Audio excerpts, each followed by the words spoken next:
Okay, we're back. It's part 2. Yes. Colin, you're on number 7. Starting there were more games in part 1 than there will ever be in part 2. Yeah. All right. Number 7 is Furnish. But these are the good ones. Oh, you're right. Right? Yeah. Okay, yeah. So Furnish, the first thing I want to say about Furnish is I absolutely love the art design of that game. It is a visually very pleasing game to look at. I love the industrial age era, like I love that look of the game. Mm-hmm. And the engine building that I would even go as far as say you're literally building engines. Yeah. It's very interesting. Like the bidding on cards, and your role gives you certain different abilities to do during either the bidding phase or the building phase or the resource collection phase. And just the multiple biddings where you have numbered tokens where 4, 3, 2, 1. And you can bid your highest token and you for sure get that card, but anybody that bids lower than you gets to take the bonus resource at the top. Let's say the card had 1 coal at the top, and Colin bid a 3 on it, and I put my 2 token on it. I would get to take that 1 coal twice. Yeah. Right? So the higher someone bids, the more you want to underbid people, just enough to get the resources. Yeah. And so it creates this super interesting thing where someone bids pretty high on a thing, but you don't know whether they want it or they actually want someone to overbid them so they can take the resources. It's cool. Yeah, so that bidding aspect is why I liked it so much, was you tried to manage what bids you were putting where, because you're like, okay, I don't like the action this card does, but I really need that resource. Yeah. So you're just trying to figure out, okay, what cards do I actually want versus what resources do I need to then achieve the actions on the cards that I'm going to get and then tap to use later on in my actual engine. And then whichever... I forgot what I was going to say. Go ahead. Keep talking. Sorry. Lost it. But yeah, and... I remember. Oh, sorry. Sorry. You can't put the same number on each card as well, my role allowed me to do that. Oh. So if somebody bid a 4, I could place my 4 and lose it, but I get to take the action. I get to take the resource 4 times. That's pretty sweet. It was very good. So my power felt a little OP that way. Yeah, but you're getting less buildings. But I'm getting less buildings. So I'm getting resources and using my resources for my smaller engine versus Aaron's engine, who played with me. He had so many cards, but I had half of his stack, but I was resource building. Yeah. It was very funny when we played the first turn of that game. Aaron won, I think, he won so many bids, but we all underbid him everywhere. Yeah. So and all of those cards gave us coal. Everyone around the table had like 20 coal sitting in front of us, and Aaron had all of the cards in the game that needed coal for an action. He had this engine that was aimless. He had all these cards that could produce stuff or transfer stuff or transmute stuff. None of it went together, and he had no resources to activate any of it. Nice. It was very strange. How many people did you play with? We played with 5. Oh, 5 with the... And we used all of the expansions. Nice. It was pretty cool. And at 5 players, it didn't feel sluggish or stagnant. It even though that was the first time I played it, learning it, it's quick, such an easy game to pick up that it may look intimidating, but once you get like it only maybe took about 30 minutes to teach, if that. Barely. Probably less. Much less than that. And also each individual person in that 5-player game ordered food from a different place at some point in the middle of that game, and it still cooked. Oh yeah. The game, it's super nice to look at, easy to play, easy to learn, and it felt like you could play 3 to 5 games in probably an hour span, maybe an hour and a half. Yeah. It's so snappy and quick, and it doesn't feel like there's waiting around because at least the people that I played with knew what they wanted to do, so it didn't feel like we were waiting for people to figure out what they needed to do. It was just, okay, I know I have this, and blah, blah, blah, and it was just very quick and snappy, and the game itself lends itself to that fast-paced nature. Right. We also used the Interbellum expansion, which adds the 5th player. It adds these management tokens, which is another space for you to bid on, which gives you powers to upgrade your machine for 1 turn.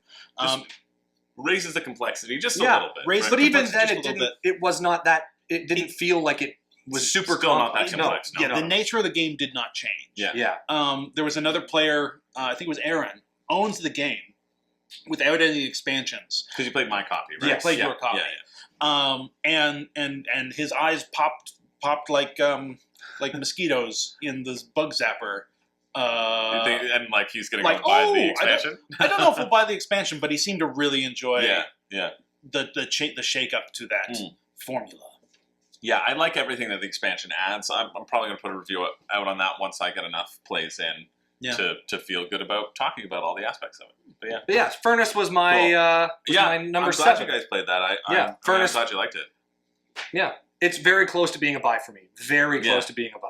Well, I have it too. Yeah, so that's why it's very close to being a buy. Because it's Chris's copy, and it's not like I'm gonna get rid of it. Like, no, I like because it's a very fun game. It's really solid. Yeah. Like tiny box. I don't see ever feeling the need to call it like out of the stuff that I got at PAX. Like that's a safe one. So it was a very, very good game. Yeah. So that's my number 7. Cool. Now I can straighten my piece of paper. To Viticulture. Viticulture. I've never played Viticulture before. I got to play Viticulture. I enjoyed Viticulture.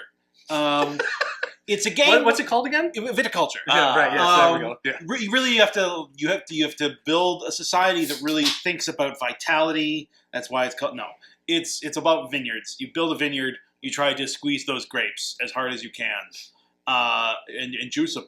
Just like the poker. Now we have the juicer.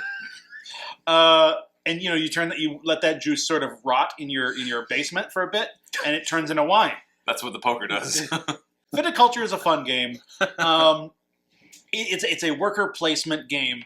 It's divided into 2 seasons, so you can spend your workers in the first phase, which is the summer, and all of the actions have something to do with preparing your engine to produce wine. Or you could save those workers to then instead use in the winter, which is more about directly using the engine you've produced to squeeze grapes to ferment your juice into wine. Yeah. And so you're trying to balance both of these steps. Summer actions are much more valuable at the beginning of the game. Winter actions much more valuable towards the end of the game. I enjoyed it. I wasn't very good at it. I way overvalued summer actions, and then the game ended before I was able to cash any of it. The game ended really quickly. Yeah, right? It does come out of nowhere, and that was only my first time playing with like the base game. It was the base Viticulture. It wasn't with the Tuscany expansion as well, but yeah, it really did come out of nowhere. Like, as someone who'd not played the game before, I didn't know what signs to look for. Yeah. I don't know if I would have, that's what I mean. Like, I played it before, but I played Tuscany. Yeah. And I wouldn't have expected it to end as quickly as it did. It was only me realizing, oh, shoot, Kara's 6 points away, and she has some champagne over there. I bet she's going to finish it, that I was like, okay, I need to finish it as well this round. 2 things that surprised me about Viticulture. It's a worker placement Euro game. It's like really hard into that engine building thing. Most Euro worker placement games, they end and then you score points at the end and you find out who won. Viticulture felt very particular for me because there is a point number, and when anyone reaches that point number, that's the last round. So there is sort of a race aspect. It's not about building the best engine. It's about building the engine that gets the wine and the points the quickest. Yeah. Right. You want to hit. I think it's 20 points. 20. You want to hit 20 points on a turn where no one else is ready to chase you. Right. And I wasn't ready for that. I was still in Eurogame brain think mode where I was like, let's make the best thing to have the best at the end. I didn't know the end was coming. At the beginning of the game, you're given these 3 fields where you can plant grapes. And I was like, cool, I'm going to get a sense for when this game is ending when I have my fields are full. And my wine cellar starts to fill up, because then I'll know we're heading towards the end game. No. Yeah. No, I was halfway filling my fields. My wine cellar was only starting to get wine in it, and the game ended. Yeah. So I think I definitely want to play this game again, knowing the shape of the wine glass. Yeah. Yeah, that's completely fair. I agree. Yeah. Cool. So that was your number, what, 7? 7. We're on 7. My number 7. This is, this could be 7, 6, and 5 could all kind of juggle around between each other. I really quite enjoyed number 7. This is called Rear Window. Neither of you played it. No, this looked so cool. It did look cool. Yeah, you were playing Hollywood when I played Rear Window. I played that. Flashbacks to film classes. Yeah, it looked really fun. It's based on the movie Rear Window, where Jimmy Stewart is in his house and he's seeing people's windows. He's people peeping, and he thinks he sees a murder. And so it's very similar to Mysterium, is how I would describe it. If you've played the game Mysterium, you've played Mysterium, right? Yeah. Yeah. So it's very similar to Mysterium. There's one person who's sort of the clue giver. They're called the director, and they're putting out the images that you see in the windows. And you have a bunch of different people, and you have a bunch of different professions, and your goal is to figure out what people and professions are in each window. Mm-hmm. But there also might be a murder that has happened. And so if there is a murder, the director's not going to tell you that there's a murderer. The director's going to try to get you to think that it's a certain profession, or get you to not be able to guess that. Okay. And then you have to figure out that there is a murder. So then it becomes like no longer a team game if there is a murder. So there's like a 33% chance there could be a murder. And if that happens, then the director wants you to get 6 or 7 clues right, but not the murderer. Like, so it still wants you to, you still need to get the clues in order to win. But there can't be the murderer. And so at the end, it's kind of like Mastermind as well. So there's 4 rounds. And so you're going to put up, like, I think it's the purple lady, and she's a filmmaker, and this is the police officer, and he's a drunk, right? Like, right. You're going to put those out there, and then the director will be like, yeah, you got 4 of the 8 right. And so you're like, okay, 4 of these are correct. And then you try to like match them up. Do you know what 4 are correct? You don't know which 4 are correct. Oh, and then so next time you're given a whole new set of cards, and they're like, okay, well he's definitely double downing on this. Like, this is for sure this person. Look at that color. Oh no, there was money here and money here, so now it's the thief, right? Yeah. And so you're slowly building this interest over the course of the game. And it was really fun. The deduction that happened was fun. We thought we had something locked in as like the gourmand, because there was food in everything, and then suddenly the numbers weren't adding up right, and we're like, it can't be gourmand then. Like, it can't be gourmand. And then so the whole time I was like, there's a murder. There's got to be a murder. And so when we found that out, we're like, this can't be gourmand. I think he had to have just been putting food to be tricking us. Like, it's got to be a murder. And so we got everything right other than the murder, but also in all of those food, there was also like cameras. And so he's actually the photographer that we had to get. So it came down to that, like, is it the murderer or is it the photographer? Which was still fun. It was really fun to go through and like have that realization. Yeah. You have one-time abilities to help make things a little bit easier too, like to get confirmation on certain things. We're like, is this thing? They're like, yes, it's that. Okay, good. We know that's our variable, right? So it was really quite fun. I liked it a lot more than Mysterium. I would replace Mysterium in my collection with this. Oh, wow, okay. Hands down, easy. That's high praise. Every time we've like talked about your shelf, you've been like, can't get rid of Mysterium. Well, that's because Renee likes it. I would get rid of Mysterium. Did you play Rear Window with Renee? Yeah, I played it with Renee. I played it with Renee, Dirk, Ken, George, and Kara. It plays up to 5 people, but like it was just one big team and one director, so it was actually fine, like, for us to just all be sitting around and talking. Okay. Yeah, she liked it a lot as well. I think, and I was talking to read about this afterwards too. It's tough because, like, if there is a murder, it then is the director just being like, but I think it balances itself in terms of the director still needs you to get almost all of them right in order to win. Right, because the math isn't going to add up with the clues unless the director can't just like throw out random cards and be like, haha, there's a murder, you'll never know, right? The director still has to lead you in a direction, which then streamlines in on like, why are we getting these on this one path? Right. And so for us, it was like, we know the gourmand's not there. We know we were only getting food clues. Yeah. Has to have been the misdirect, like the director being like, yeah, okay, that's the gourmand. That's the right one. That one's right. Yeah, you got it with gourmand. Like, no problem. And then having us like lose our other one over here. You know what I mean? And not know that that's the murder. So I was like, that's the murder. And it was still fun to do that realization, even though it wasn't the murder, even though we didn't get it right. Yeah. I remember wandering past just as you guys ended the game. We're finishing up. Yeah. And it looked interesting. It was very interesting to just see the last moments. And realization like roll across you all. It was fun. Yeah, it was super fun. I really, really liked this one. This is 7, but like could have been 5. Like 7, 6, and 5 are all like so pretty close. interchangeable. Yeah, really close for me. Yeah, and for me, I enjoyed it more than Mysterium because it felt more communal. You know? Okay. Yeah. My number 6 is Pacific Ocean. Can't score those fish. You can't score those fish. Yeah, it's number 6 for me. It's to me, with just playing it and like being the first Kickstarter game that I backed, and like I was really looking forward to it. And I'm just glad it hits. I'm glad you like it. It hits. It's really good, and I would say it probably now for me sits in my top 3 like filler games. Like quick little easy 2-player games that you could, and it comes in a small compact little tin. Yeah. So you could just put it in your back pocket and you have a nice fun game to play on the go. We just had a long day at the convention. We went up, we were sharing a hotel room. Yep. We walked in, he was pulling stuff out of his pocket and he threw this little tin under the table, and then like 2 tired board gamers made eye contact. It's like, that's a game you just threw on the table, isn't it?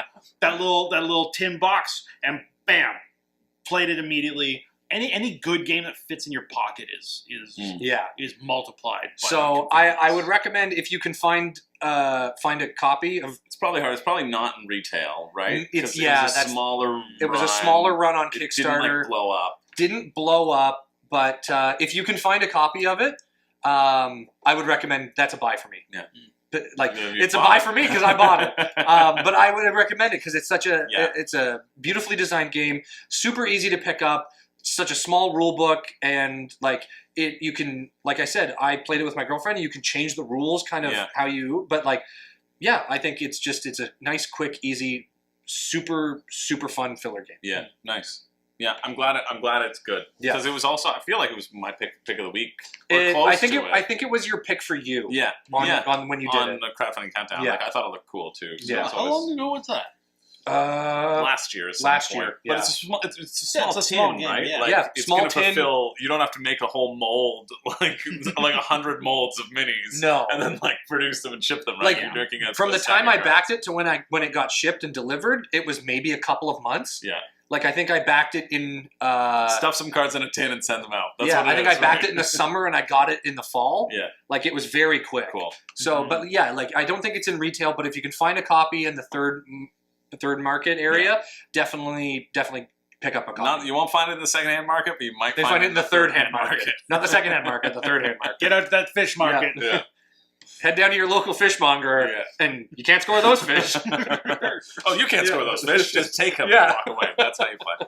But yeah, so that's my number 6. Nice. Yeah. Good number 6. Zach, number 6? Number 6. All right. Scout. Scout, quick little filler card game. I really enjoyed this one. Well, it's perfect for you because you don't organize your cards. Yeah, I don't organize my cards. And as soon as I was handed these cards, I was told, Zach, you cannot organize them, you can't flip them, you can't shuffle them around.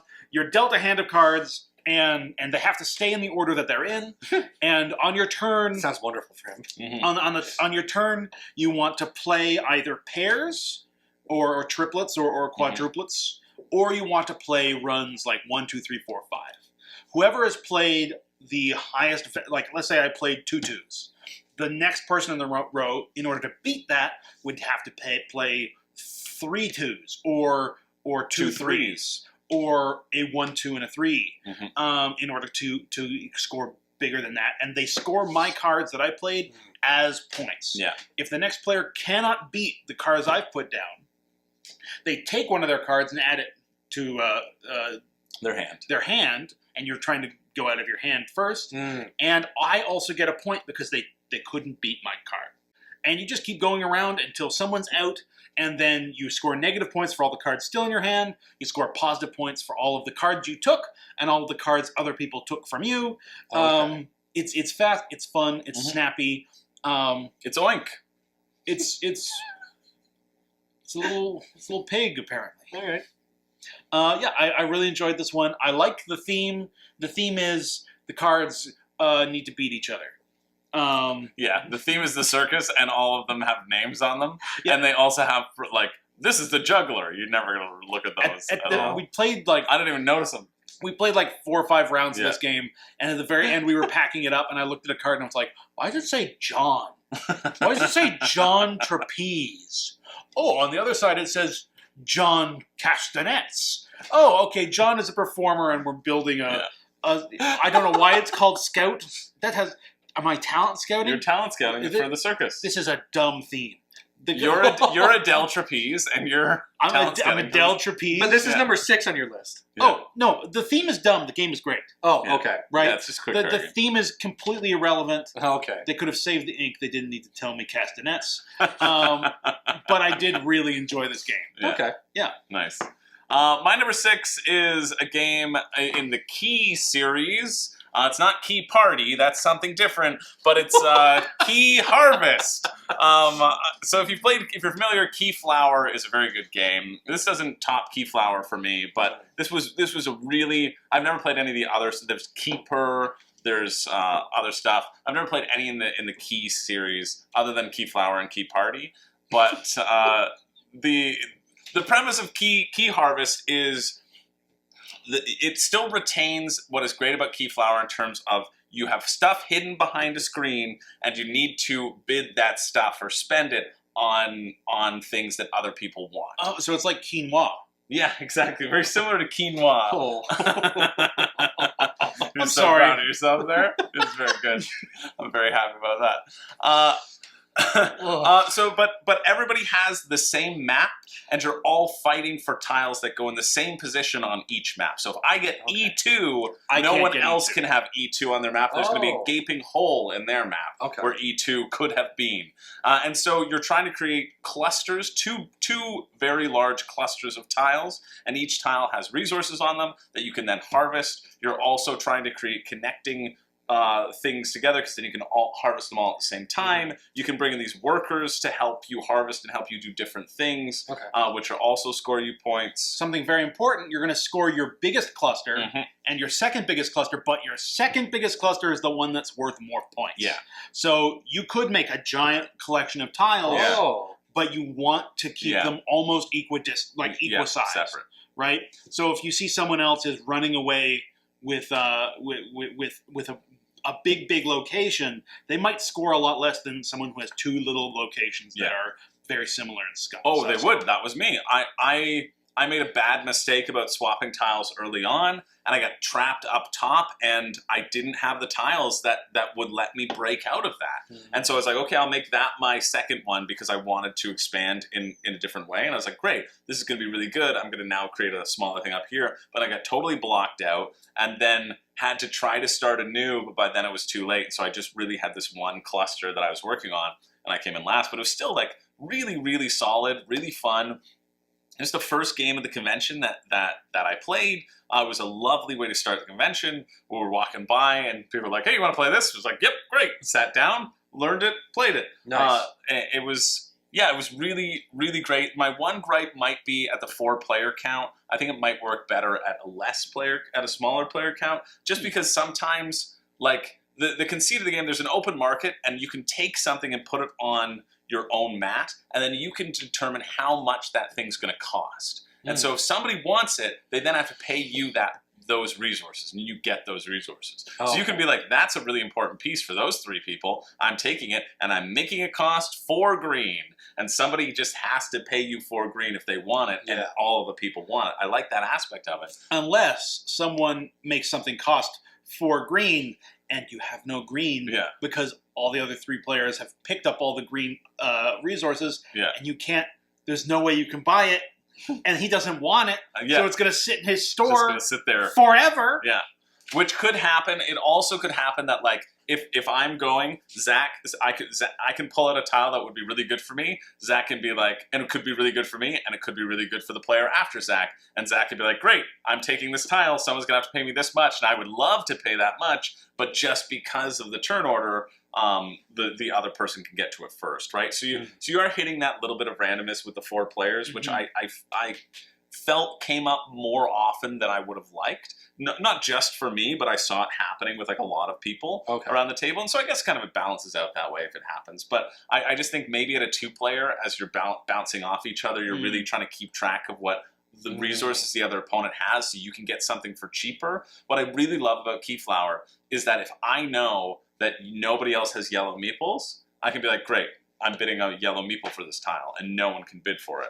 I felt because of here, there were like 5 different resources. It was a lot to track, and I never felt like there wasn't. And the resources were a lot more plentiful too, and it was easy to get them. So I never really felt there was an opportunity for me to be like, I know what everybody else has, and you couldn't really snuff somebody out. Exactly, and like be clever about those sort of placements. So like I still like Keyflower a lot more, but Key Harvest was really delightful to play. I had a great time with it.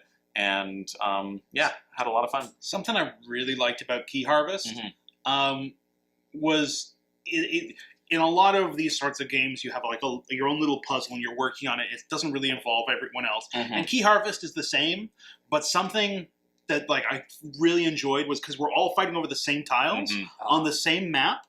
Even though it was the first time I ever played this game, I could look up and at a glance be like, he's going in top right corner. I'm not going to build there. He's going in the middle. Not going to go there. Chris is going down the bottom. Not going to go there. Consistently, you could, without needing to scrutinize what everybody else is doing or take a lot of time on your turn, I could just scan the 3 other people playing and know how their games are interacting with my game. And just having that sort of interactivity, that like ease of information was really nice in a game it was pretty easy to keep track of. I agree. Like I would survey a couple of times and be like, okay, I need D2. Who needs D2? And and it was pretty easy to keep track, and that sometimes could get bothersome, but I also found that it did. So yeah, really enjoyed Keyflower. I was very happy to. That was your number 6? That was my number. Oh yeah, Key Harvest. That was my number 6. Yeah, it should probably be higher. But again, I'm very happy with my number 5 as well. So. Okay. Well, my number 5 was Viticulture. Ooh. I really enjoyed it. I liked the mechanics of it. Your first time playing Viticulture. It was my first time playing Viticulture. I didn't do super well, but I was learning the game as I was playing. So I would definitely play this game again. I liked the turn management of like deciding, okay, what do I need to prioritize more? The gathering of different grapes, or do I need to be focusing on converting my grapes into wine in the winter time? And so I liked that aspect of it where it's really meeple management of your workers, where they need to go, at what time do they need to go, and then getting more meeples at a certain time, because I only ended up getting 1 extra, where at one point you had 2 extra, and Renee had all of hers. And so it really comes down to figuring out when you need to go where and why you need to go there at that certain time. And I really liked it, but again, my only gripe is how quickly it got to the end point with there not really being, at least for me the first time playing it, I didn't know what to look for the trigger, the end game trigger. But once I saw it, I was like, oh wow, they're getting really up there, and I'm more so engine building, like wine building, more so than just trying to like cycle out my wine as quickly as possible. And I felt like that wasn't as fun for me. But if it was just changed a little bit, where it was more like end of the game point scoring, that would, for me, elevate the game a little bit more. I think also too, it was tough because we played a 6-player game of this, and both Kara and myself, we both hit 20 at the same time. It came down to a tiebreak. Which I won by 1 coin. I'll cut that. Put in your app. No, but we also got a card that we could play that basically just gave us 5 points, right? Like I had a card that was like, hey, give me $2 for every person who doesn't, I get a point. And nobody gave me money. So I just got 5 points out of it, which I was like, that's pretty good, because I played it when nobody really had any money. And then Kara was like, yeah, I'm playing a card which gets me a worker, and everybody else can take a worker for $1. If you do, I get a point. And we were all like, well, yeah, we need the extra worker. We'll all do that. So she also got 5 points, right? And so I think that's very telling that it was the 2 of us who hit the 20 at that time, and also probably why it sort of came out of nowhere too, because we fulfilled a couple orders. Like I fulfilled 3 orders on the last turn. Right? It was really like, and I only did that because Kara was getting so close. I mean, so much of it just comes down to game knowledge. Like there's green cards, there's yellow cards, there's blue cards, and there's purple cards. And for the entire game, I'd just been drawing green cards. I didn't know what the yellow cards were. I hadn't seen a blue card. They're so variable. I did not know what was in purple cards, and at the end of the game, I was like, "Oh, the blue and the purple cards get you points." And then the Here purple, I've been digging through the green cards, thinking that they were important. That's not how you win the game, right? But I would not make that mistake the second time through. But I really did enjoy like the worker placement mechanics and like the season management. I really liked it. So that was Viticulture was my number 5. Cool. Yep. Sweet. What's your number 5, Going Zach? down to number 5. It's Furnish. Furnish? Furnish. That's different from what you played. Yeah, I played Furnace. He played Furnish. What number was Furnace on yours? Furnace was number 7 for mine. We started. So that's going to be in video 2. Yeah. Go see the other or video 1. No, that's in this video. The start of this video. Okay, good. Yeah. So we talked about Furnace twice in this video. You don't have to re-explain it like you did Scout. You've got to move forward. Did I re-explain Scout? Well, yeah, but it's good because it was in the past one. Oh, I forgot. No, that's the reason why you were doing it. I was giving you credit. Oh, okay. Oh, yeah. You can talk about that's the reason why I did it, Chris. And you did a much better job than I did, so it was double. Anyway, I like Furnace. I don't think we need to go back through it again. Yeah. I really enjoyed this play. Yeah. Technically, I've played Furnace before. Yeah, but you hadn't played the expansion. I hadn't played the expansion. I hadn't played it. I only played it with you at 2 players. Yeah. Game is different at 5. Yeah. Game is excellent at 5. Yeah. The every space becomes so valuable because every space is going to have at least 1 token on it. Yeah. And that means every space is ripe for you getting stuff. Right. But it also means you're only going to win very few of the bids. Right. Right? When it was me and you together, you could still reliably walk away with half. Yeah. Each of us walk away with half of the cards. Not so in a 5-player game. Cool. It became really like I desperately needed the cards to make my engine. Desperately needed the resources to run that engine. Mm-hmm. I only had coal. I had to try to leverage that coal into points. Yeah. Very, very fun because you can. Yeah. I was able to leverage my coal into points. One of the expansion things I love, like we said, there are tokens you place out to bid, and they have numbers on them. There is one of the expansion things is a dial, and you can dial any number on that dial as long as you spend 1 coal per point. Yeah. So if you need to win something, you can dial all the way up to 10. But that means everybody else is incentivized to jump on that tile to earn points. Yeah. So you're trying to bid high enough that no one else can get it, but also low enough that they can't. If I dialed the 10 and someone else dialed the 9, they get to produce 9 times off that card. So powerful. You still have to spend the coal to do it, but you're still have to. essentially doing an exchange. But if someone's going to go to a spot that gets them a ton of resources 9 times in a row, they might do it. Yeah. Right? I think the dial maxes out at 9 too, maybe. But it does max out at 9. I don't remember. I think I dialed it up to. I think I dialed it up to 6 at one point. Yeah. Mm-hmm. But anyway, really, really enjoyable game. Really enjoyed it. Yeah. Even pausing to argue about pineapple pizza like 8 times throughout that We game. did. But yeah, the game didn't stagnate. It was very, like I said, quick, snappy it's a great game. And it didn't feel slow at 5 players like some other games do at a higher player count. There was a Furnish just was, it steamed through. There was a couple times when people stood up to walk away from the table being like, oh, this is a big, heavy sort of game. I'm going to walk away from the table for a second, go talk to someone about getting sushi or whatever. I'll be back when it's my turn. And by the time they've stood up from the table, it's their turn again. Yeah. It's so quick. It was quick. It was... It's great. Snappy. Really solid bidding and engine building. Yeah. For sure. Yeah.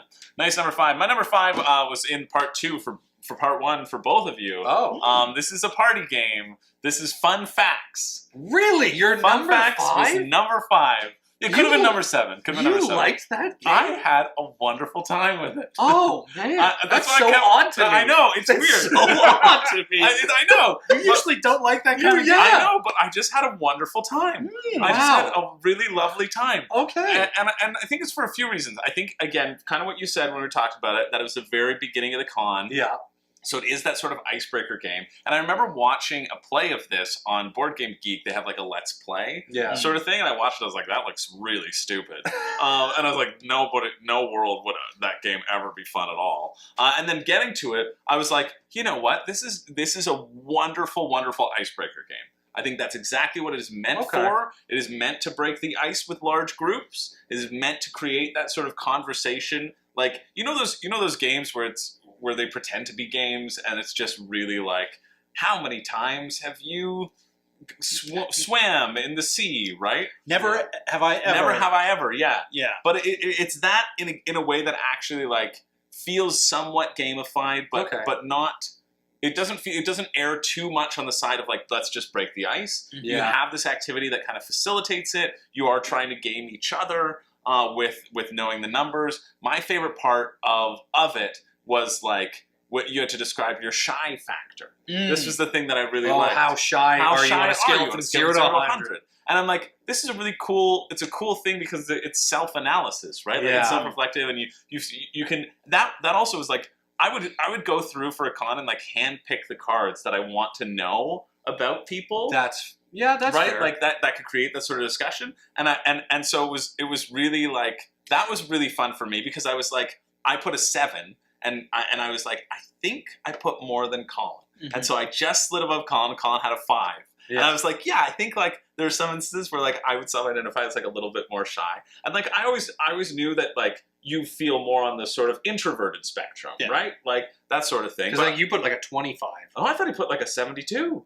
I put high. Oh, yeah, okay. Very high. Yeah, he put very high. It was higher than I was expecting too. And I really liked that aspect. Yeah. I was like, oh yeah, that does make sense. And like and just like my fondness for the people who I was playing with grew because of that game and because of the things that absolutely like intimately knowing people playing. It was really nice though. Like and it also worked in that sort of like icebreaker feeling.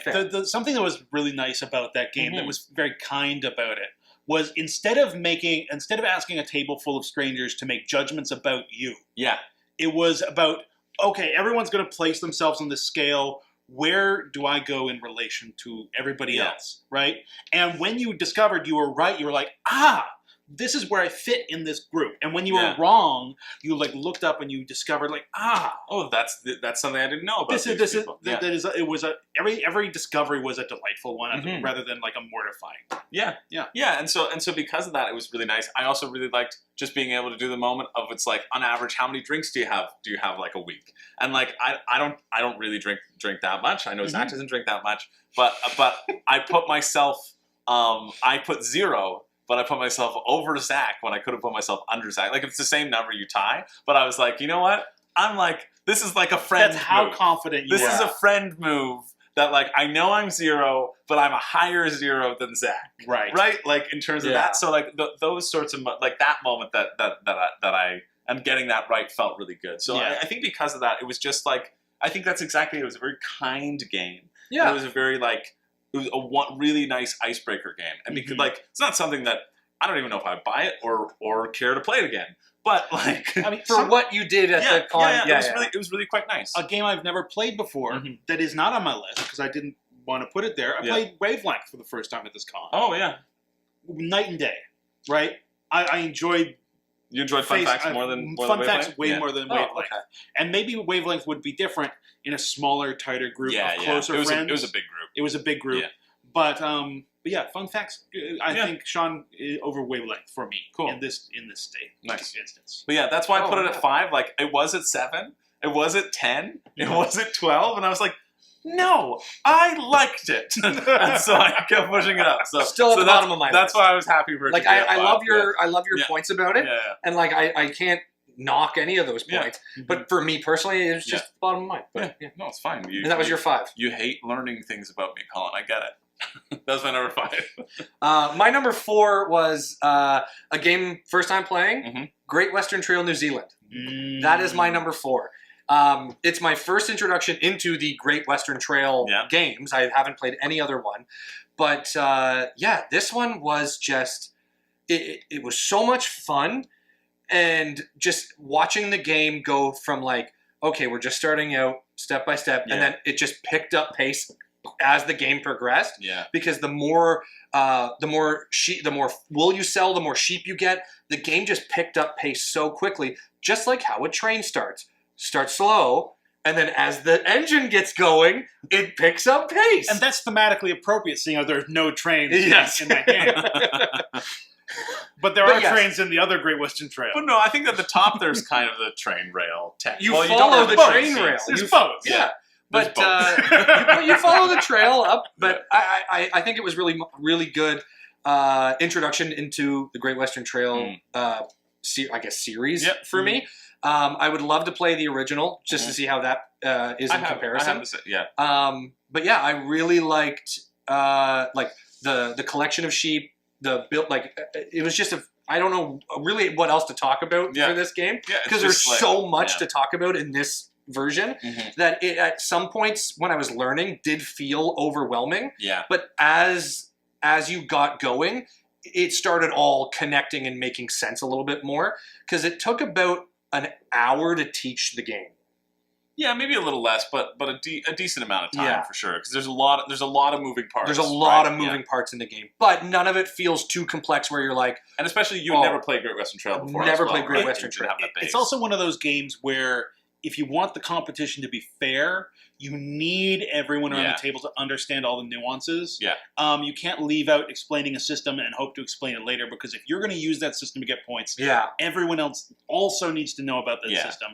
The same thing happened when you taught Rising Sun. That's how I feel about Rising Sun. Yeah. Chris has a wonderful teach for Rising Sun. The best. Thanks.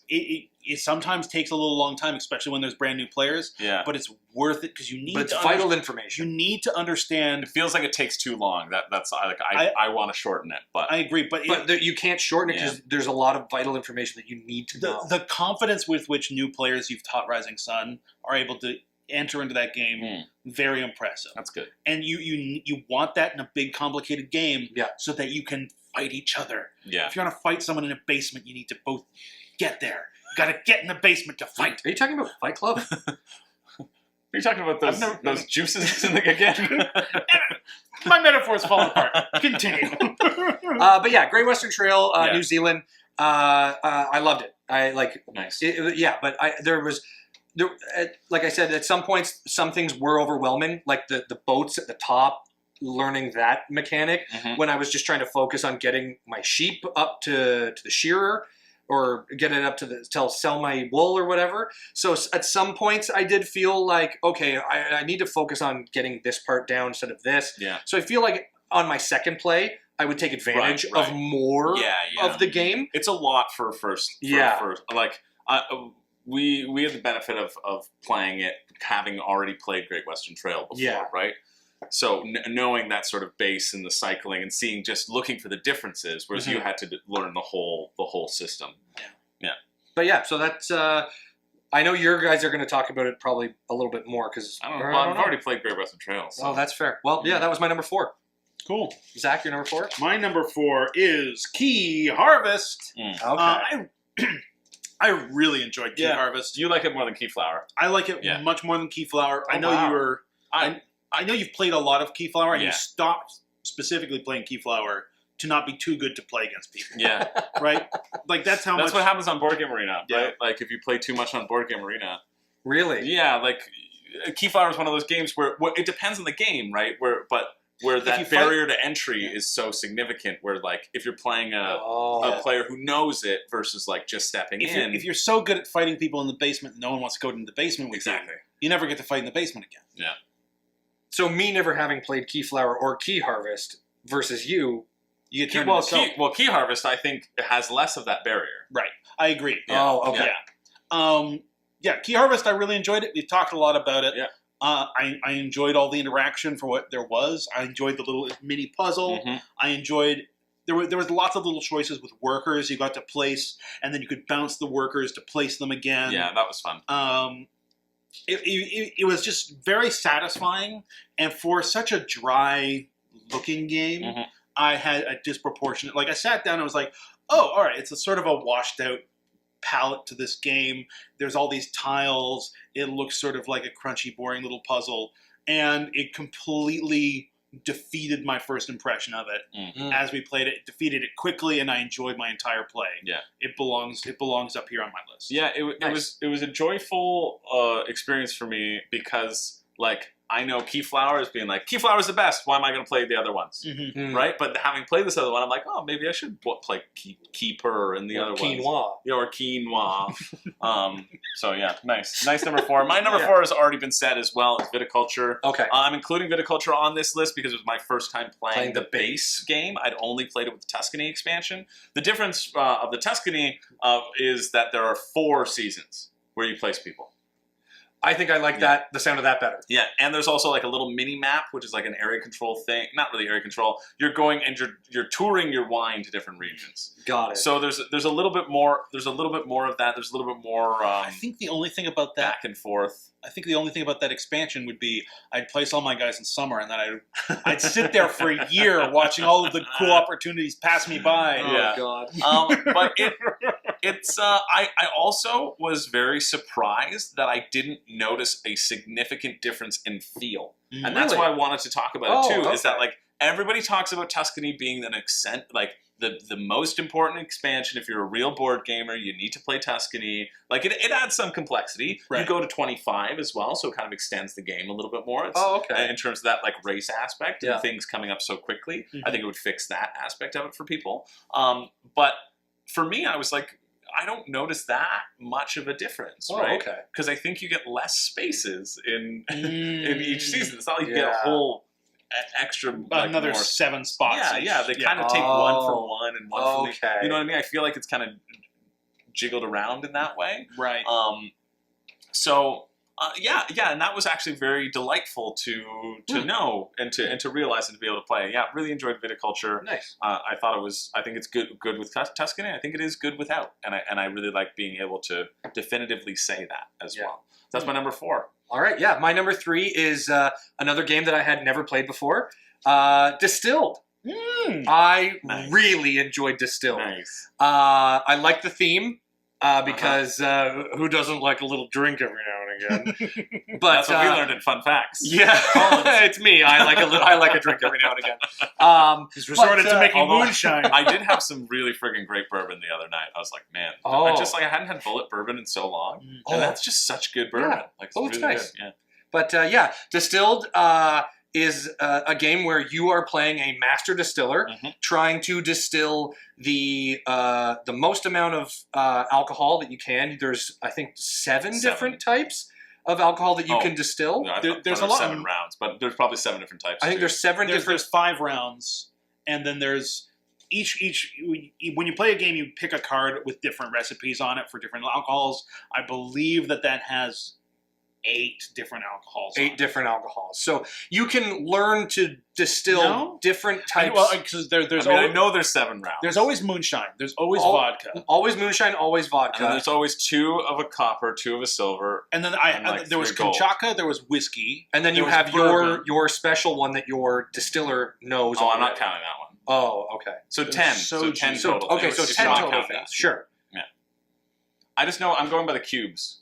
The cubes that you need to learn them. So there's at least 3 there's of 3 one, copper, and then there's at least 2. There's 3 copper, 2 silver, 2 gold. Yeah. Oh, okay. So 2 copper, 3 silver, 2 gold. Yeah, something like that. Yeah. So you can learn to distill different types of these alcohols based on the recipes that you're getting, and then you go to the market, you buy either wheats or carbohydrates, waters, barrels, different type of barreling or glassware or ingredients to distill these different types of alcohols. Yeah. And you won't be able to distill all of them because you have to pick and choose which ones you want to learn to distill, and then you can put them in barrels and age them for certain rounds, and then each round you get a flavor profile card and you slide that underneath, and then when you go to sell your aged alcohol, it'll gain you money based on the amount of alcohol in there, the amount of ingredients that are in there,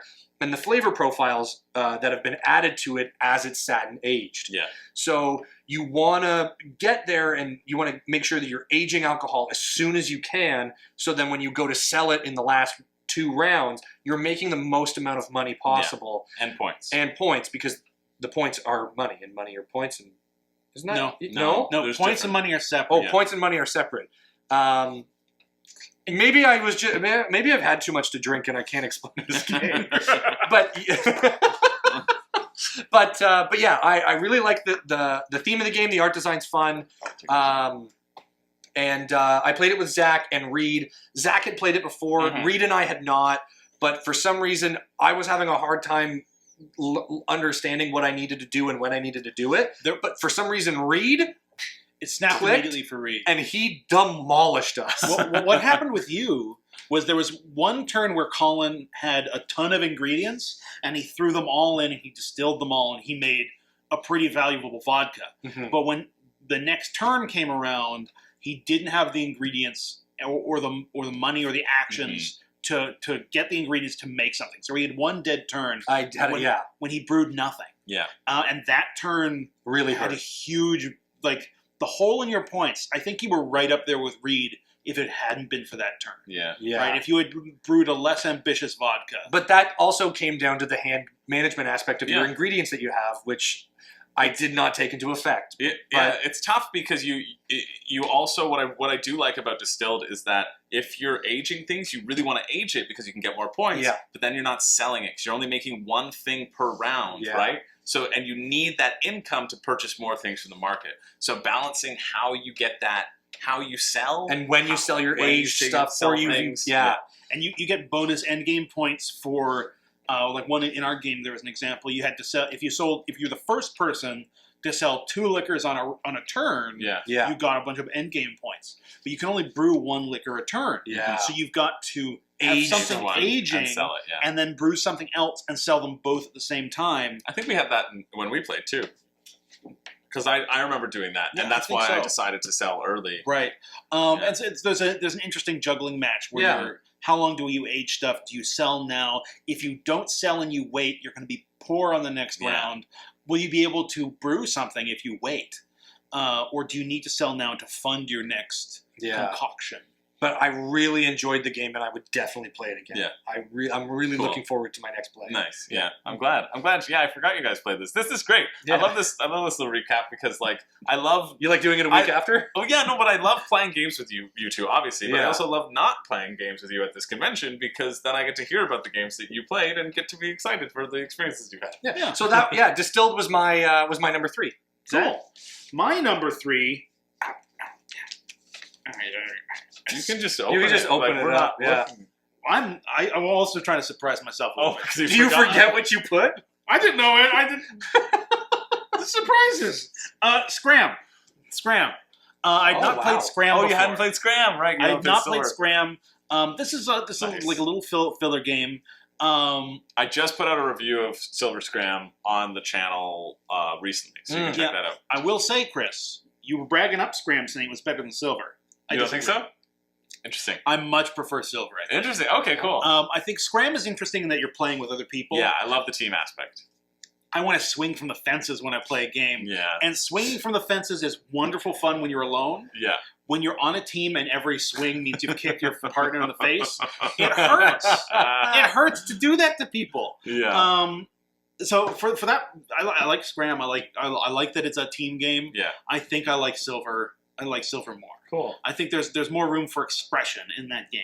But solid card game. Scram still made it up to number 3 though. Yeah. It's still really good. It's still very good. Okay. Yeah. I played. I think this is the only game I played multiple times. Oh wow. Okay. Because we played it against each other, and then you and Renee were playing it. Yeah, we were. Good game. Great game. Nice. Yeah. Yeah, for more Silver stuff, like, go check out the review. I think our thoughts are pretty mirrored. I think they're pretty much aligned. Yeah, okay. Yeah. It's just fantastic. I gave it best of the year. Really? Yeah, I hit the gold already? Button. Yeah. It was great. I'll have to go watch that video. It's great. It's legitimately so good, and I'm so surprised. It has no right being as good as it is. Wow, okay. It's so good. Yeah. My number 3 is Santa's Workshop. Ooh. My number 3 is Santa's Workshop. It's up pretty high. That's surprising. Yeah, up pretty high. I really enjoyed playing Santa's Workshop. I think I enjoyed it more because I played with you and you had your singing strategy. When was Santa's Workshop on yours? 8, 9? Yeah, so it was in the last one. So if you don't know what it is, if you didn't watch the last one, well then what are you doing here? Why do you hate us? Go back. go grab yourself some 3 sandwiches from Arby's and just have a nice time with us. It's 3 for $10. Yeah, 3 for $10. Scarf them down. No, take bites from each one when each of us are on different numbers. And you might say, hey, I'm not hungry enough for 3 for $10. Yeah. But it's Arby's. It lasts forever. You don't need to refrigerate. Exactly. Leave it in your car. That's what glove boxes are for. Glove boxes are 3 Arby's sandwiches wide by 3 Arby's sandwiches deep. So you could actually spend $90 and perfectly fill a glove box in any standard sedan. Yeah. Don't look in my truck. I forget who I was talking to recently, but they also said, oh no, maybe it was George and Ken that I think it was George and Ken when we went out for dinner. They were saying that their friend worked at an Arby's in the States and the roast beef was just powder. That doesn't make sense. They put the powder into like a gelatin, like it made like a gelatin, like a roast beef slop. No, that might be a States thing. Certainly, it's definitely not a Canada thing. Definitely not a Canada thing. I know a cut of food deli safety meat laws when in I see Canada. it. I hope are better than that. And that's legit deli meat. I also feel with the quality of Arby's that they must have been thinking about some other. The quality is so high. It's so delicious. Yeah. Anyway, they have the meats, not the powder. Yeah. So it's not. We've got the powder. We've got the meats. Yeah. Anyway, Santa's Workshop. It's a worker placement. It's a worker placement game where you have 3 little elves. I want to go into the workout section of a grocery store and see, instead of protein powder, Arby's powder, protein powder. That'd be great. That'd be great. Oh my god. That's what I want for the elves to make me for Christmas. Is powdered meat? Powdered meat.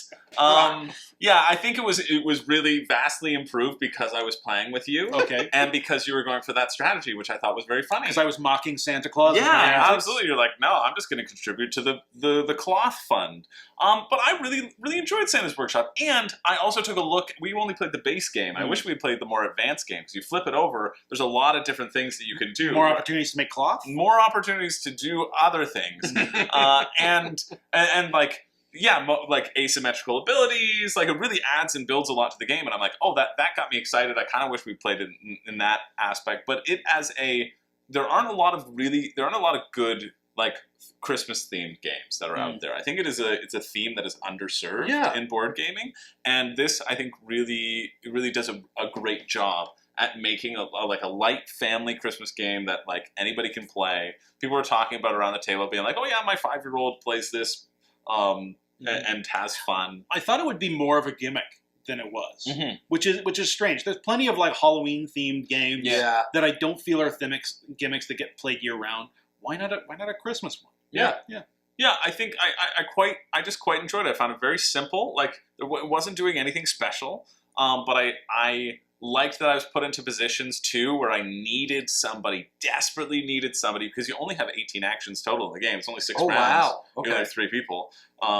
And so I really needed somebody to go and get wood, because I needed 3 pieces of wood to like finish it. And so like that, having that tension there, like wanting to economize your actions instead of dumping them all into cloth, was that sounds like a winning strategy. It almost worked. I am glad that people actually pursuing actual strategies beat me. Yeah. But it almost worked. Yeah. I mean, you were in the running for sure, right? Yeah. Like we were all scared of you.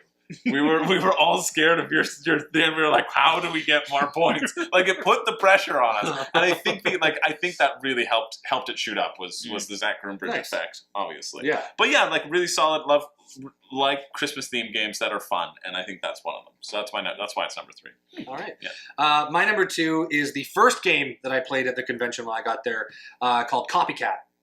That was the first game I played when I got there. That's my number 2 as well. We can do a joint number 2. I have no idea what this is. So Copycat is a worker placement deck builder. It's by Tableau. It's by Friedman Friese, who did Power Grid. It's in the same size box as Power Grid. Yeah, same art design as Power Grid too. Also, Friedman Friese famous now in the Niagara Board Game Convention recap for being number 2 on Colin's list. Every year, he made that vacation one that you loved. Oh, right. Last year. Yeah, that was my number 2. Yeah, and so basically what Copycat does is it steals from popular board games around the time that it was created. That's literally what it does. So in Agricola, you know how you have the cards that are flipped up to give you more worker placement spots? Yeah. It's like, we're taking that, putting it in a game. Yep. But we're also making a deck builder, because Dominion was popular around there. So they took Dominion deck building and threw it into the game. Right. And Also on the score track, around the score track, in the first printing of Ticket to Ride, it went 93, it went 92, 93, 92, 95, 94, 95. Like, it was a really weird misprint, so that's in there too. It's like, it's a really weird homage to board games, as there's like a market that scales, where where it costs you more to get cards down the line from, I think, maybe Through the Ages. They're like, yep, took that, put it in a game. Like, there's a whole write-up about all the things that are stolen from other games and just mashed together. But it's also a good game. And it's also a good game. Fantastic. Yeah. Wow. It's also a really good game. Yeah. Yeah. The worker placement aspect, and then the hand management, and then the deck building aspect, and then playing your cards and like discarding when you're trashing your deck, and it incorporates all of like the fun aspects of these other games that you had listed, blends them together in such a really, great way. It really works. It's shocked. I'm shocked at how well all of these main mechanics of other games just blend so easily together in this simply looking, like, it looks so like just a plain basic game, but then you play it and you're like, holy crap, there's so much going on, but it doesn't feel like there's so much going on. It works so well together. Each one of the cards is like a little, there's it's all in jokes too. And so like, if you're really entrenched in the board gaming hobby, I think the more entrenched you are in it, the more references you'll get. Because there are some references that I got, and there were some that I didn't get, but you were getting them when I wasn't getting them, because I'm newer into the board game world. So it's interesting to see that, and I would love to do it, play it again in another year or two, as the more I learn about board games, to see if I get more of these references as the cards come up. It'll probably be tough too to get them, because like it's very a moment of its time, right? It was 2012 when it came out, and so with more and more board games coming out, like every year, like we're going to be playing. I would love to see them make a second printing of it with all of the new games that have been released. Mash another thing up. Yeah, I would do it. Yeah, Copycat please. too. I would get Copycat too. Oh, for sure. I would buy 100%. Copycat 2 in a heartbeat. And Copycat is on my buy list. I would buy a copy of Copycat. Nice. Wow. And if they made a Copycat 2, buying that too. I would buy Copycat 2 unseen. Oh, 100%. 100%. Yeah. I don't even need to know what they're pulling from. I love the first version so much. Glad I have no idea what this game is. I want to play it now. Yeah, it is so much fun. And Yuval and Kara have it. So and that's why Copycat is number 2 on my list. Our combined number 2. Yeah. Zach? Wow. Number 2 on my list. Yeah, you did. You Copycat. This is a game. They were doing a playtest, and it's going to Kickstarter. Okay. It's number 2 on my list. Wow. I was like, I wasn't sure about putting it on my list because it is a playtest. It's not published yet. But they were like, brag about it. We have no marketing budget. Yeah. And I'm like, good. I want to brag about this game. Okay. I'm excited. I wanted to ask you about it, and like I can now ask you on camera because it seems like you liked it. I think part of the reason it's up so high, the designer was there and taught the game, taught it efficiently and super well, which made it a very good convention game. Yeah. Right? Sat down, first game of the day, clear as day, teach, interesting game, off to a great start, right? I played Trekking Through the Ages with the designer. Yeah. Okay. What's the designer of that game? Oh, really? Yeah. He was, oh, cool. He was a nice guy, too. He was a nice guy. It was called Natera. Yeah. Natera. Oh. I took a picture of the box in case you want to throw it up here. Yeah. I've got it on my phone. Yeah. No, it has a Board Game Geek listing, so I'll be able to find it yet. It'll be right there. All right, cool. Or there. Or there. Or there. Neat. So I think... I don't know why I do this to myself. It just makes more editing work. You're going to move it around now to follow where I think it's funny, but I hate it. So I'm like, you're going to spend a couple hours editing. You were so funny. Oh. I mean, it's just putting a box. Editor Chris, I'm sorry about regular Chris. So I think there was a couple little mechanics of this game that I'm not going to rag on, because it is still in development. They're still working on it. I'd say provide constructive feedback. I am going to. Yeah. But like, but I on the whole, I really enjoyed that game. How am I going to describe it? It was a worker placement game. The theme of the game was humanity built a drug to make them super geniuses.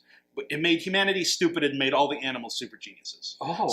There's been all the animals have woken up in the forest with human-like intelligence, and all the humans have run into the woods, and the animals are going to go take over the cities and the power plants and the resorts from the woods. And so each player takes on the role of a species. I was the lizards. the headhunter lizards. So the lizard's power, the businessman lizards. The lizard's power was they get lots of food at the start of the game. They get lots of food production, and every time I hired an animal to come work in my settlement, I got a refund of food because we ate them secretly. That's not the theming of the game, but that's how. But in your head, that's hired an ostrich. It's canon. I ate them. I ate that ostrich a little bit, just a little bit, not fully, just a little bit when they moved into my. Anyway, it's got a real short neck now for some reason. There was another. There was another player was playing so quickly.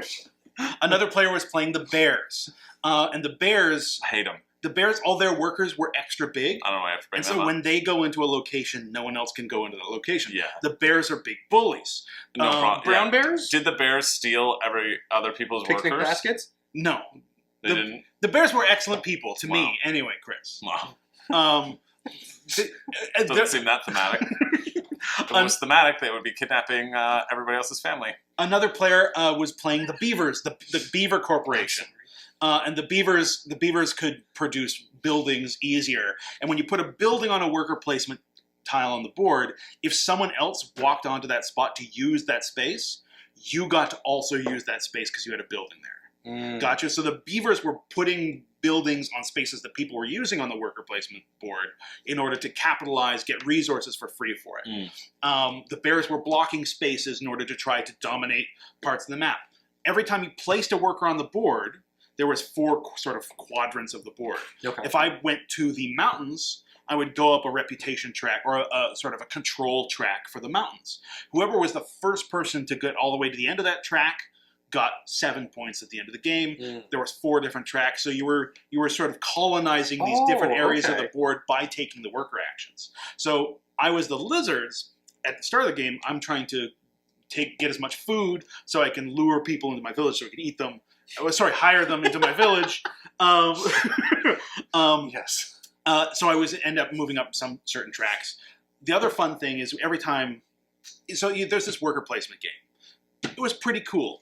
My criticism for that was it felt like there was a little too many spots on the board for worker placement.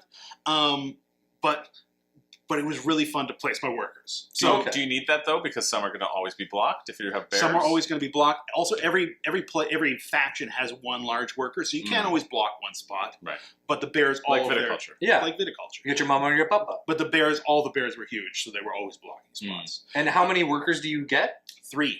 Oh, okay. So it was really tight worker placement. But it was a neat little worker placement game. But that's not the whole game, because it was also terraforming Mars. So okay. You were getting a handful of cards each round, which you drafted. So you would take a card like terraforming Mars, pass the hand on, and you would draft a hand of cards. Those cards were points. Those cards were abilities, and those cards were production, which you could use on following turns to produce stuff to, buy more cards to build your terraforming Mars-esque little set of cards in front of you. They were giving you points and stuff like that. That was also really cool. It felt like terraform Mars. It was sort of energized by the worker placement. It was neat. It was also so it was sort of these two systems bouncing off each other. The art in the game, spectacular. Right. A lot of the cards had sort of simple. Oh, this is a forest. Yeah, it looks really nice on the table, even as a prototype. Oh, this is a forest. This is a ruin. I was interacting because I was the lizards. I was interacting a ton with all of these animal creatures I was hiring. There was like a sheep politician who had this like coiffed hair and perfect teeth, and he was yelling into a microphone. I was like, this is the most characterful little picture. I'm going to eat him. There's a little ostrich, and when you get the ostrich, you get up on the farming track. I hired him as well. I hired a rat cook, and the rat cook got me so much food when I hired him. One of the fun things that I really had fun interacting with as the lizards. I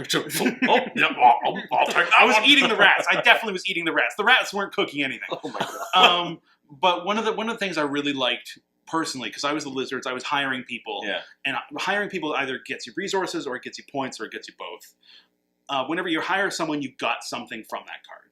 So, for instance, when you hire the rat cook, you got a bunch of food because he comes and works in your settlement. You can get electricity reuse the ability to re-trigger it as if I had bought the rat again, right? So I was electrocuting the rat to produce more food for me. Sorry, I was spending the power tokens to make the rat reproduce food, which I was then using the food to hire more people into my village, which I was then turning eat. Like it was a lot of fun. Cool. I think some people around the board didn't get to interact as much with that system because they weren't the lizards. But I had no idea how to build a building. I never built a single house because my people didn't need a house. I was just cooking food for them and luring them in. Yeah. I don't think the bearers have to build any houses. I think they barely hired any workers because they were doing the bear thing where they were just dominating the board. All in all, I really enjoyed all of these systems sort of bouncing off each other. I thought the terraforming Mars thing would be sort of too heavy or distract from the worker placement. But I think they all sort of gelled together really nicely. Cool. I think with a little bit more polish, it's going to Kickstarter. Yeah. It's getting iterated on. They were very active asking questions. Yeah. I think it's going to become a better game in the end. And I already liked it. Cool. So nice. So I'm going to give it really high score. I think it's up all the way to because it was a great convention game as well. Great. Nice. Right? The teach was great. It flowed well. Yeah, because you've all asked me, it's like, hey, I've got one more spot. Kara doesn't want to do this. And I didn't want, but it was at 10 a.m. and I was like, I'm not sure if I'll be up by then, because and I also seemed like he was personally offended that I didn't want to do a prototype. I was like, I don't know if it's gonna be good. I'm like, and so I was like, you do it, tell me if it's good. And I'm just really glad that it's good. Now I'm jealous that I didn't do it. It was, but I also didn't wake up in time as well. So Yeah. for the slot that he had already booked. Yeah, I'm like very glad I got to play it. Nice. It was I think the highlight of that day when I played games. Wow, Wow, that's great. Well, yeah, it's okay. number 2. Yeah, it's number 2. Yeah, had to be the highlight of one day, unless Yeah. it was on this day of your number 1. Also, like I don't know if I've described it's such a pretty game. Yeah, Yeah. It's so pretty. I'll cover it in Crowdfunding Countdown too, and I'll look forward to like reading through perfect. when it comes up. So Mhm. yeah, it'll be that's great, but really good to know. Really cool. That's number 2. And I feel like that's very meaningful. It making that much of an impression, obviously being like a still in development game. Yeah. I'm like, it makes me very confident about it. Yeah, Nice. sweet. All right, so we only have number 1s left because my number 2 is Copycat. Yes. So we shared it. So why don't you do your number 1, Colin? Oh, okay. You don't want to talk a little bit more about Copycat, or No, I thought we jumped off okay. of each other a Sure. decent amount. I thought it was great. I thought it was fantastic. Love it. All right, cool. Like really enjoyed it. It was Yeah. like really. I played Key Harvest and then I played Copycat. I was like, oh yeah, wow. That's what I was like. Yeah. Okay. Yeah, I think that's a good All right, convention. cool. I played 2 games less than I did last time. Yeah. I think because I was waiting for Renee to get up, and I was trying to make sure I played games with Renee. Really, I'm just gonna. She's not gonna make it. She's not gonna watch these videos, No. so I can disparage. She's her not getting on this camera, far deep in the video. like very Yeah. easily, and she won't even know. She will not know. It's good to keep secrets from your partner. That's what I always say. All right, what's your well, number 1, my Colin? number 1 and then Zach and I will do is our combined. one of the last games that I played at the convention on the Sunday. It was a game that I had never played before, and I got it taught, and the guy who taught it to me, Matt, I think that's his name, Matt. Mm-hmm. He had one of the best teaches of a game I've ever seen. It was concise, it was quick, and it was informative. The game is Underwater Cities. Nice. Underwater Never played it. Cities I'm so jealous. jealous of this I'm game when I jealous saw of you you. play is it. my number 1. Nice, sweet. It was, like I had said, taught wonderfully. And I played it with people that I have never met before. Yeah. And Sweet. the game it reminded me a little bit of Terraforming Mars in some way, but because you're building cities, you're building connected pieces of It's on your own board, isn't it? but yeah, it's on your own board. So it's worker placement. You go to do certain actions that have a color code. So there's green actions, there's red actions, and there's orange actions. And you can put your worker on that place, take the action at that location, and if you have a card in your hand that matches the color type, you can then play that card into your tableau builder and do that action later on or on that turn as well. Or if you go there and you want to discard a card out of your hand, but you want to take that action still, I can go to the green action and discard a red card that I don't want to use. But you just get to do the action at the green location. You don't get to chain it in. I don't get to chain it, but you get to chain it if you go to the green location and play a green card. And you're building cities and you're building tunnels and you're gathering resources and you're using those resources to then build a better tableau and build a better city and upgrade your cities and upgrade your tunnels. And like it, I wish I could remember more about it, and I wish I would have wrote it down after playing it. But I just think, and it is my number one because the game itself was so fun, and the teach was amazing. Nice. That helps. I mean, it helps. It really does. Right? It gives me a great impression of the game, and it's even at my number one. It would have elevated even more if the other people that had played with were a little more invested in the game. And there's no shot on the guys. Would have been number 0. It would have been. Wouldn't have even been on the list. It would have been in its own separate category, way up here. You would have made a solo video. I would have made a solo video on this just for underwater cities, and I probably would have read a little bit more about it so I could describe it better. But it was a week ago, and I wish I would have wrote it down. But yeah, the tableau builder, the worker placement, the resource gathering, it all just worked so well together, and I really liked the theme of building the underwater city and gaining plasma and science, and it was just so well fleshed out that there was really nothing bad about the game that really clogged it down for me. It was just, I wish I had played it with maybe even on the last day. Just, it was the people that I played with, the other 2 guys. No shot on them, but they just didn't seem like they were super invested in it. But the game itself is more phenomenal. like on the phones and that sort of stuff. Like they weren't thinking ahead of their actions. Where when I was always constantly going, okay, so if he goes here, I need to do this. Like it was just the premeditativeness of the game that I wish that they also would have been a little more involved in it, because it then would have made the game a little more snappy. Gotcha. But that is a game that I'm going to go buy a copy of myself. I'm definitely buying a copy. Yeah. Awesome. It is so much fun. I've wanted to try Underwater Cities for a long time. I'm excited you're getting a copy. Yeah. That means I get to play it. Yeah, me playing too. it one time and being taught the way that I was, it really was like, oh, it's a no-brainer. Cool. I'm buying this game. Cool. It's so much fun, and I love the theme. Awesome. I look forward to playing it with you. Now, I must say, I think the copy that he had 3D printed some of his own little pieces, and so I'm a little nervous that his 3D pieces really elevated the game for me that way, and he got like upgraded tile tokens. Yeah. And I'm... Well, Cassie, if the game is good, the game have a 3D printer. If the game is good, like, this is no shot. The game is fantastic. Yeah. I don't think it'll really matter if I have plastic tokens or metal coins. I still am going to buy the game. Yeah. I saw some text on the screen. I was like, damn it, it's the San Oh, Pellegrino. no, it's just the camera. Yeah. But yes, Underwater Cities was my number one game of the weekend, nice. And I can't wait to buy a copy of it myself. Cool. Yeah. Love that. I absolutely love that. I thought we would all have the same number one. But, really? But it's just Zach and I think it's just you two have the same number. Because it was my number 4. It was your number 4 for sure. My number 1, poker.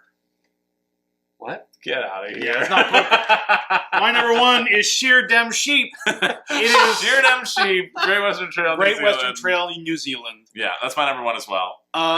It was such a good game. I don't. It's my number 2 as well. Like, it's my number 3 and 4. Like, I loved it. Really? Yeah. I enjoyed playing that game so much. Yeah. I think a theme, especially for these top things, is like the games at the convention that were taught well and got right into the meat of the game. Great Western Trail, such a good teach, such a confident teach. Yeah. Pete, shout out to Pete. He runs Breakout Con. If you're in Toronto, you can. Great guy. Oh yeah, shout out Pete. Pete, you know Pete. Yeah, you were great. You were great teaching the game. You were great hanging out. I was talking to him. He's like, "Oh, those two, they're great guys. Great guys." Pete's a great guy. Pete's introducing me into more larger war games. So I'm excited about that. Yeah. Thanks again, Pete. By Main Man Pete. Man, we went to go get some pho, and that Oh, pho yeah. was good too. Great recommendation on the pho, Pete. But let's get back to Great Western Trail. Yes. Yeah, Pete taught that game great. Yeah. It is a great game. There's so many different avenues to victory. So good. Oh, I've yeah. played Great Western Trail America. Just the regular, yeah, it's just normal. The regular with Chris a couple times. You played first edition. You haven't played second edition, but they're just very minor differences that you wouldn't notice. It's always been good. New Zealand was so good. It's so much better. I love the fact that you can shear the sheep. Mm-hmm. I love the fact you can move these little boats around. There's this. Explain this game, Chris. It's Because it's your number one, too. It's so good. Yeah. Like, it is so good. I've always enjoyed Great Western Trail. This makes me want to set Great Western Trail on fire and push it down some stairs. Like, I think it is and then I was asking some people about Great Western Trail Argentina. So they came out with, Great Western Trail was like way back, I don't know when it was. I want to say 2016 maybe. Okay. And then they came out with a second edition in 2022. That's what we use in the World Series of Board Gaming as well. And so like I'm more familiar with it because I've seen like really high level players play Great Western Trail, like the second edition. Then they came out with Argentina last year. Or 2022, I guess. So second edition was 21. Doesn't matter. They came out a year apart. Went second edition, Great Western Trail Argentina, which is more similar to Great Western Trail, and then Great Western Trail New Zealand. Great Western Trail New Zealand is just like takes everything that Alexander Pfister learned about Great Western Trail and wished he could have turned into the first game, and like makes it the best game possible. There's a danger with games like Great Western Trail New Zealand that it's going to just keep adding new mechanics and new systems and new ways to get points and new victory tracks, and we're going to add, and all of that extra weight is going to make a good game worse by the weight of it. That is not the case with New Zealand. The fact you could shear sheep, the extra ways you can move around the board, the different things you could leverage for points, it all expanded the game by a degree greater than the complexity it added to the game. And I think that is just so excellent and exciting, right? Yeah. When you get taught a thing and it expands the potential of the toy, the game you're playing with. It was so mucho bene. It was so good. I'm so serious that it was my number 2 and 3 and 4. Like Pete was talking. No game came close. No game came even close to Great Western Trail New Zealand, and I was walking on clouds for the rest of the day. I was like, throw any game at me. I was thinking about that game, and I'd be like, yeah, that was nice. Like I'd smile about it, right? Yeah. Like just because, and here's what I always have been saying now, like over the past week, is that in Great Western Trail New Zealand, in Great Western Trail, you have to specialize. If you want to play competitively, if you want to win, you have to specialize in your workers. You either go for builders, or you go for engineers, or you go for cowboys. You don't buy anything else. So you just don't do it. In Great Western Trail New Zealand, you can have multiple people. You can pursue different avenues. You don't have to specialize, but you could specialize, right? Zach got a bunch of bonuses because he specialized in sheep shearing. I had like one of everything. And I love that the game just feels so open with possibilities. It gives you this wide swath of possibilities where pursuing all of those possibilities is fun, and pursuing all of those possibilities feels like a legitimate strategy regardless of the level of investment that you go into or not. Like, I am so high on this game. Pete, I was talking to him again. He's like, we should get another game. And I was like, I want to, but I'm leaving in like 4 days. And he's like, well, maybe. I'm like, I want to, but maybe in April. He's like, April. Oh, it's too long. If you haven't played any of the Great Western Trails and you're scratching your head because you still don't know what this game is, basically there is a board. You start at any part on that board, and the point is you're herding your sheep to market. And as you move across that board, there's spaces you stop at. You can get resources, you can sell sheep, you can trade the sheep in your hand. When you get to market at the end of the board, you're going to display your sheep, and for every sheep that does not match the other sheep in your hand, you get money and you get points. When you and that's basically that. You're also going to be moving a little boat around a track. Whenever you cash in your points, there's only limited sort of numbers of points you can cash in. So if I had a 12 value hand that I'm cashing in at the end, but there's only an 11 value spot. Or a 15 spot. Or a 15 spot. I'm gunning for the 15 or the 11. But there are ways to sort of set yourself up to float a little boat down the river to a 13 spot. 13 spot, Yeah. which is between 11 and 15, and maybe that's more accessible to you. So you're building a little deck of sheep. You're trying to make that an efficient little engine for delivering you points and money. You're also shearing the sheep as you go down the trail. You're also moving a little boat around. You're also collecting points. You're also setting yourself up to score higher points on future turns by building little barns at places where you can drop off sheep. I'm not going to explain the whole game, but basically, you're rolling a worker, a little token through. You're trying to build the best little hand of sheep. You're trying to make them a little cute and bring them to market. Yeah. And it's just so satisfying to do every single step along that trail. Getting new sheep feels great. Buying new sheep feels great. Cutting all the hair off that sheep and giving it to someone feels wonderful. Yeah. Delivering your sheep at the end feels awesome. Yeah.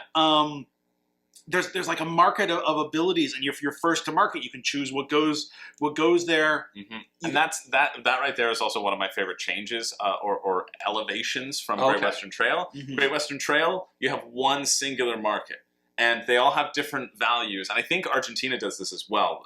But in Great Western Trail New Zealand, you have the two markets, and one of them with the people, they just escalate in price. So the more people there are, the cheaper they are because nobody wants them. In Great Western Trail, you're kind of choosing the order at which they come out into rows. So they might be different prices, kind of like the B row. So there are the B buildings, which give you the special abilities, special points in different ways, special boosts. They can give you wild workers as well that you can you can use. But those were variable cost, right? Mm-hmm. So that is basically the whole market in Great Western Trail with that variable cost. And so I really love that distinction of the workers, because if we're all going for sheep shearers, then it's going to cost us more. Like if they're in higher demand. We all can't shear our sheep like Zach can. Exactly. And so that was one of the aspects that like really stood out for me. But it was just like a really I'd always really enjoyed Great Western Trail. I think it's a great game, and now I hate it and only want to play New Zealand. And is this a buy for you? Oh yeah, 100%. Something else that like I didn't I'm even desperately trying to figure out who I can send to be like, I'll review it, please give me Argentina too, so I can do a series. I've been looking like every day. I'm like, who do I email? And I need it's really if I had more space on my shelves right now, it would already be purchased and on my shelf. I don't have more space on my shelves, but I'm like thinking about what I need to get rid of to make the space to buy Great Western. I just want to gush more about this game, but something I didn't even talk about. You have a little player board that has the actions you can take and your like how many sheep you can hold, how many spaces you can walk, etc. And throughout the game, you're going to be taking tokens off of that and placing them on the board. This is in all Great Western Trails. In all Great Western Trails. And that little board in front of you feels like in a lot of point salad games, there's a point in the middle where you don't really feel like you're advancing, you're approaching anything, you're not really building towards something. You can't see the mountain of points that you're going to have at the end. In Great Western Trail, you have this little board, and the board's always getting better. And every time you look down, it's exciting because which little token am I going to take off my board next? Which do you prioritize getting rid of first versus more options to take things off to make it that excitement as well from between the editions. And every little action on that board has so much. It expands the potential space of your next turn so much. It's energizing. Yeah, because when you're taking different tokens off, you could technically play like different styles of playing. Like, do I want to prioritize when I sell my sheep? Because that's what I did the first time. I prioritized getting rid of all my tokens, so when I sell my sheep, I get more money. Yeah. But I wasn't prioritizing like my shearing or my on the bird track. I set up my. I set up my shearing. I was going to be a shearing king, but I neglected my move speed. So here I got to market. I'm delivering my sheep. I'm getting brand new sheep. And I'm like, crap, I can't get to the shearing house fast enough to cash in these points. I could cut the hair off of every sheep in all of New Zealand. But I did not have the movement speed to get there. And so unlocking that movement speed, that's so good, even though I unlocked it too late. Yeah, it was great. Yeah, it's just was exceptional. It was a great game. My number one. And it also should be a testament to everything higher than that on your list as well. Yeah. Like that those games were of that equal excitement for you. Now, I think it might be, like, even though it's number 4 on my list, it might not be at the same caliber as you guys because this was my first introduction into Great Western Trail games. Yeah. I'm sure if I had maybe played the original Great Western Trail, I can see the difference, and then it might be like, oh shit, this is so much better. But I think also a relevant like metric and statistic, right? Like just because we're raving about it doesn't mean that I loved it. Don't get me wrong. I know you did, but I know that there were other ones that were just better for me. Which I think is also just like great to have that as a comparison. Yeah. I'm surprised and delighted that a big, chunky, complicated game like stood out in a noisy room. Mm-hmm. Yeah, that well. Like that's the kind of game that I imagine you want to sit in a room that's quiet, and you want to turn off the lights and you want to ponder your sheep for hours. But like it's in the dark. But it played so well. I think you want to do that. Listen, we all know what Colin did on the day 2 when he was sick. My hand management. Pondering the sheep in the dark. He was counting sheep. He was counting them. Yeah. He was counting them. He was wishing he was playing that game again. But like it played so well at a convention, and I think that's a testament to the quality of the game, quality of the teach, quality of the company. Yeah. It was a 10 out of 10, 5-star, big sheep experience. Oh, quick side note. Mm-hmm. It wasn't Matt who taught me Underwater Cities. It was Mike. I remembered it. It's Mike. Mike taught me Underwater Cities. And is it number 0 now? No. Matt, I hate Matt. It's number 1 with a star beside it because it's Mike. Because it was Mike. Yeah. Mike's great. Oh yeah, Matt. Matt, garbage man. Yeah, but Mike, who taught the game, Mike did such a wonderful teach. The fact that Underwater Cities is above Great Western Trail makes me so excited to try it. Yeah, so thirsty right now. Now again, that might just be me. You guys might not like it more than Great Western Trail. I know. New Zealand. I thought it looked really good. So I really enjoyed it. Yeah. Well, anyway, that's it. Another very solid Niagara Board Game Convention. It was really fun to do a recap. Who'd have thought? Board games with friends is fun. Imagine Who'd have thunk it? Board games with strangers is fun. Yeah. If you have a like local convention, like you don't have to go to a big convention. Like you don't have to go to a Dice Tower West with like 3,000 people. You can just find those sort of local conventions that are for the weekend. Right. Yeah. This was a 4-day event. We went from Thursday to Sunday. Couple hundred people. You kind of left. I think it was a total of 300, maybe. It was one big room and a couple like smaller side rooms. The bring and buy was less exciting this time, I think, than other times. But I also wasn't down there at 10 because I can't fit anything else on my shelves. I need to remember that. Yeah, I waited till the very end of the bring and buy to go down there. But there was a Blood Rage for $40 when I went down at 11. So like, still some pretty good stuff. Yeah. And it was just like it was a really lovely time. I highly encourage you to seek out this sort of game playing convention, this game playing meetup. It's well worth the time to go and to pay the entry fee because. People are eager to teach about their favorite games, about their games in their collection that they want other people to know about. Yeah. And I feel like that was a big point for me is learning games that I don't know about that other people are passionate about. Yeah. So then I can become passionate about those games and then explore that passion onto other people. Yeah. That's not about the game that I spent Saturday in my own doing. We have. It's a sort of. We talked about this before, but it's kind of like it's sort of curated because people bring out their favorites or the ones they want to get. We have to stop talking. It's the king of the babies. I know it's true. It's true. Colin's got to go to WrestleMania and apparently Royal Rumble. But no, please. And apparently Johnny Fairplay's in the audience for Royal Rumble. Oh my God! So I don't know what that means. He's from Survivor. I don't watch wrestling, but Colin was rabid that we finished this. That's true. We gotta wrap this up. Let's do a rapid fire of honorable mentions. Other things that we played quickly. I also played So Clover, Rising Sun, Scram, and Avalon. Enjoyed all of those things. I think they're all good games, but I've talked about them before. Dirk's favorite game was Avalon. That was his number 1. He loves the social deduction. Because you pointed to me and said one of his. I didn't play Avalon. I was sick that day doing my hand management game. I don't remember. Anyway, I thought you were there because then Werewolf happened right after. Right, that Werewolf was the game that I don't know. Came in and doesn't matter. And then Castles of Burgundy. Ken loved the special edition so much that they left to go buy it at 401 Games. Actually? Yeah. They just drove from there. They're like it's cheaper up here in Canada. We're gonna go get it. There's one game I played a bunch more games that I've played before, but one game that I am offended is not on your list, Colin. I left it on my list because I was sure it would be on yours. You played Run. Oh my goodness! I forgot about It's in my bag right now. I did. I played Run with Zach. I totally forgot about that. Run is an excellent hidden movement game. Yeah. Which Colin It is. apparently It's did fantastic. Not Yeah, you hate it. And I feel bad that I forgot about it All on right, my list. where is it on your list right now then? It'd be number 6. Yeah, so It'd be below number Great 6. Western Trail. That's Yeah. okay. Yeah. But One player plays the police officer, one plays the criminal? The criminal. Yeah. It's a hidden movement game. Run as fast as you can. Run. Yeah. And, Very fun. Colin's going to run to the Royal Rumble. Yeah, and so who are your predictions for Royal Rumble? CM Punk And winning, and then Jade Cargill winning.